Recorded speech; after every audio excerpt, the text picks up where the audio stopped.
kelompok 1. Dan kami sudah berada di Museum Mandala Wangsit, dan di tempat saya berdiri sudah ada penghormatan terhadap peristiwa pengkhianatan Tampra pada tahun 1950. Ingin tahu keseruan selanjutnya? Mari kita lihat-lihat.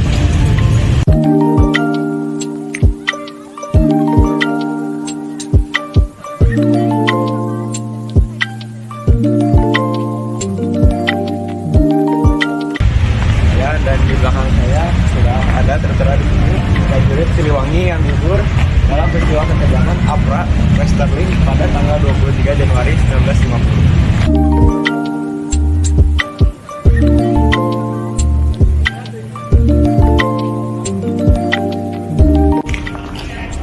Ya, sekarang kita akan memasuki Museum Mandala Wangsit, dan di sebelah saya ada ambulan yang dipakai dari zaman dahulu, dan di sebelah sana ada tank.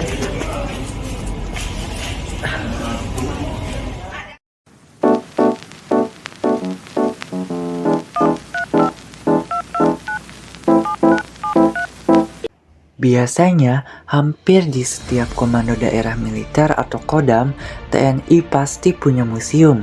Kalau di Bandung, museum yang dikelola oleh TNI ini berada di Jalan Lembong nomor 38, sekitar 100 meter dari Grand Royal Panghegar. Nanti di sebelah kanan jalan ada pagar tembok berwarna hijau muda yang sekarang telah dicat menjadi putih. Di sebelah kiri gapura terdapat tulisan Museum Mandala Wangsit, Siliwangi. Karena kami tidak boleh membawa kamera ke dalam, maka dari itu kami akan menjelaskannya via gambar dan video ilustrasi. Selanjutnya kita menuju ke bagian dalam museum. Lalu kita bisa langsung melihat perlawanan rakyat Tasikmalaya melawan rezim penjajah Jepang yang dipimpin oleh Kiai Haji Zainal Mustafa. Museum Mandala Wangsit Siliwangi memiliki 11 ruangan dengan tema yang berbeda-beda, namun sesuai dengan kronologi peristiwanya. Ruangan pertama yang kita masuki bertema Pergerakan Nasional Indonesia yang merentang dari tahun 1918 hingga setahun sebelum kemerdekaan. Di sini digambarkan lukisan perjuangan yang dilakukan oleh rakyat Jawa Barat, lukisan penderitaan bangsa yang dijadikan rumusa, serta koleksi berupa senjata tradisional yang pernah digunakan tokoh-tokoh di berbagai daerah di Jawa Barat. Lalu di ruangan yang kedua menampilkan suasana detik-detik proklamasi dan memajang beberapa koleksi yang berkaitan. Di tengah ruangan terdapat meja dan kursi yang bukan perabot sembarangan karena pernah digunakan oleh Bung Karno dan Bung Hatta dalam peristiwa Rengas Dengklok. Di sudut ruangan terlihat bendera merah putih yang katanya pertama kali dikibarkan di halaman Kota Madya, Bandung.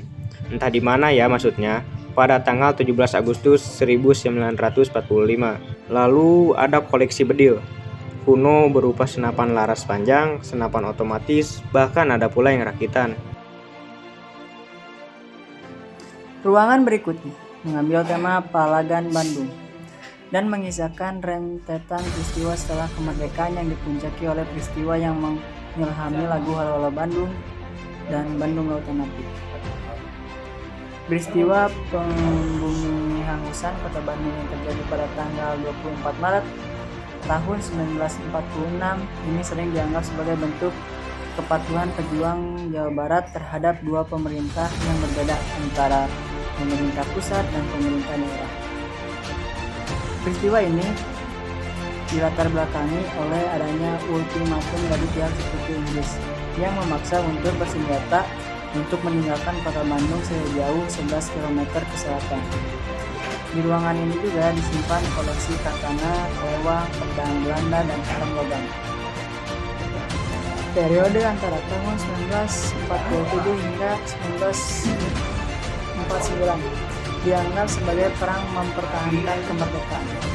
Tentara dari Divisi Siliwangi bahkan digambarkan melakukan hijrah dari Jawa Barat ke Yogyakarta dalam sebuah peristiwa yang dikenal sebagai Long March Siliwangi dengan berjalan kaki, peristiwa yang dilatar belakangi oleh adanya perjanjian Renville.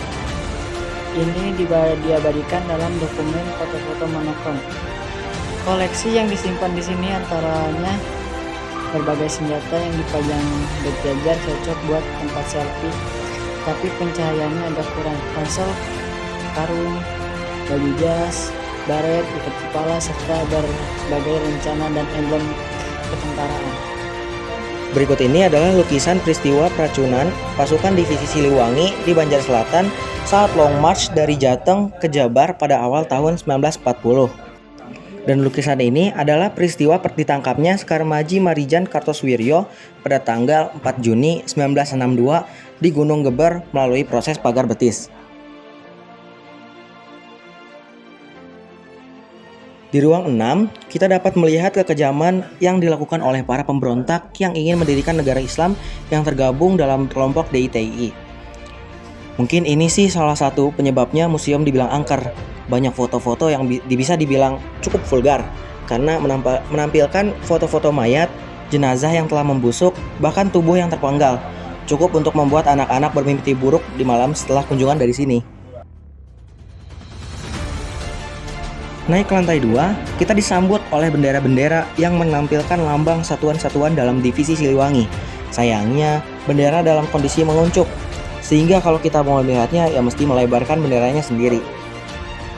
Indonesia di masa awal kemerdekaannya memang mesti menghadapi musuh-musuh dari dalam dan luar negeri. Selain DITI, ada pula peristiwa pemberontakan APRA atau Angkatan Perang Ratu Adil yang dipimpin oleh Kapten Raymond Westerling pada tanggal 23 Januari 1950 di Bandung. Kita dapat melihat foto-foto vulgar prajurit Siliwangi bersimbah darah yang menjadi korban keganasan mereka. Sementara, dokumentasi mengenai pemberontakan RMS atau Republik Maluku Selatan, pimpinan Dr. Soumokil, didominasi oleh foto-foto operasi yang dilakukan oleh para prajurit Siliwangi. Di sisi lain ruangan, kita bisa melihat dokumentasi yang berkaitan dengan pemberontakan afiliasi DITI di Sulawesi Selatan yang dipimpin oleh Abdul Har Muzakkar, seorang patriot sejati yang kemudian membelot. Ia tewas dalam baku tembak dengan prajurit Siliwangi yang tergabung dalam operasi Tumpas. Di sebelah bawah ada dokumentasi pemberontakan PGRS Paraku atau Pasukan Gerilya Rakyat Sarawak, Pasukan Rakyat Kalimantan Utara yang baru saya dengar kali ini. Di ruang berikutnya terdapat dokumentasi penumpasan G30S PKI yang memperlihatkan foto-foto pahlawan revolusi dan jenazah mereka saat baru diangkat dari liang buaya. Di lemari kaca atasnya terdapat foto-foto dan piaga penghargaan yang diperoleh oleh prajurit Siliwangi saat melakukan tugas-tugas internasional pada kurun waktu 1965 sampai 1974. Di ruangan ini kita dapat melihat lagu-lagu perjuangan dipajang dalam figura yang digantung di dinding ruangan. Sebelum terjadinya perubahan peta politik di Portugal hingga tahun 1974, Timor Timur masih dianggap sebagai provinsi dari negara tersebut. Setelah Portugal angkat kaki, di sana bermunculan berbagai politik.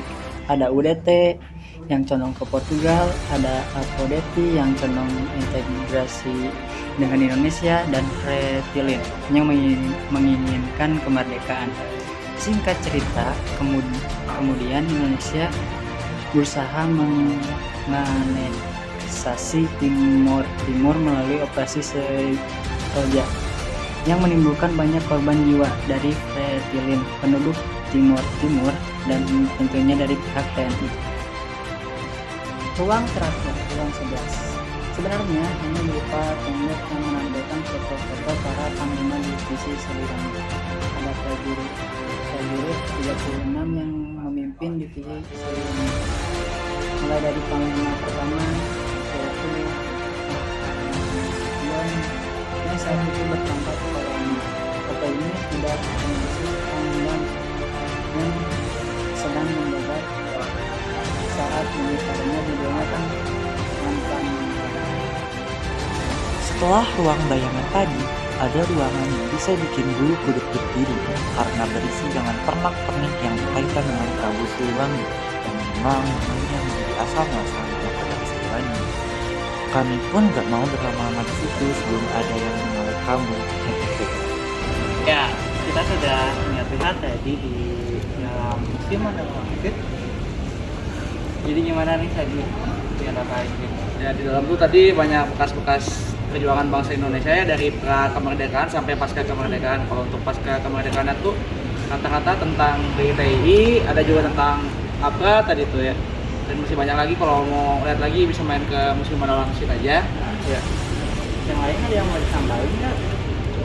Cukup sekian. Cukup.